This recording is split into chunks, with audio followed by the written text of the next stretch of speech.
रमन एक छोटे से गांव में रहता था। वह बचपन से ही अपने सपने को लेकर बहुत गंभीर था। उसका सपना था कि वह एक दिन बड़ा आदमी बने और अपने परिवार की जिंदगी बदल दे। रमन के पास पैसे की कमी थी, लेकिन उसकी आंखों में एक चमक थी जो उसे अपनी मंजिल तक पहुंचाने का जुनून देती थी। रमन का परिवार गरीब था। उसके पिता खेतों में काम करते थे और माँ घर संभालती थी। कभी कभी रमन को यह महसूस होता था कि वह अपने सपने को पूरा करने के लिए कुछ नहीं कर सकता, लेकिन रमन ने ठान लिया था कि वह किसी भी हालत में हार नहीं मानेगा। वह जानता था कि मेहनत और संघर्ष से ही सफलता मिल सकती है।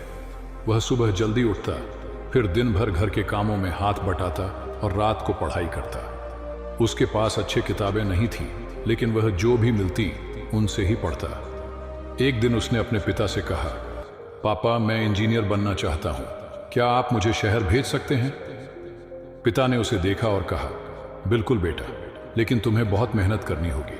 हमारी हालत तुम्हारे सपने को पूरा करने के लिए मददगार नहीं है, लेकिन अगर तुम ठान लो तो कोई भी मुश्किल तुम्हारा रास्ता नहीं रोक सकती। ये बात रमन के दिल में बैठ गई। उसने अपने सपने को पूरा करने का हर रास्ता अपनाया। कुछ समय बाद उसे एक कोचिंग क्लास से जुड़ने का मौका मिला। उसने अपनी कड़ी मेहनत और लगन से प्रतियोगी परीक्षाओं में सफलता पाई।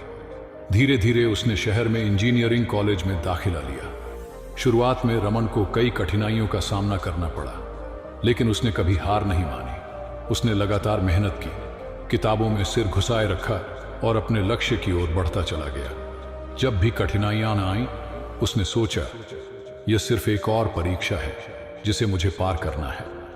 कुछ सालों बाद रमन ने अपनी मेहनत के बल पर इंजीनियरिंग की डिग्री पूरी की और एक बड़े कंपनी में काम करना शुरू किया।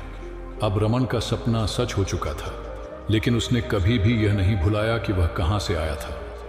उसने अपने परिवार की मदद से गांव में एक स्कूल खोला ताकि दूसरे बच्चे भी अपने सपनों को पूरा कर सकें। रमन की कहानी यह सिखाती है कि सपने देखना जरूरी है, लेकिन उन्हें पूरा करने के लिए संघर्ष और मेहनत सबसे अहम होते हैं। अगर आप अपने सपने के प्रति ईमानदार हैं और हर हाल में उसे पूरा करने के लिए संघर्ष करते हैं, तो कोई भी ताकत आपको सफल होने से रोक नहीं सकती।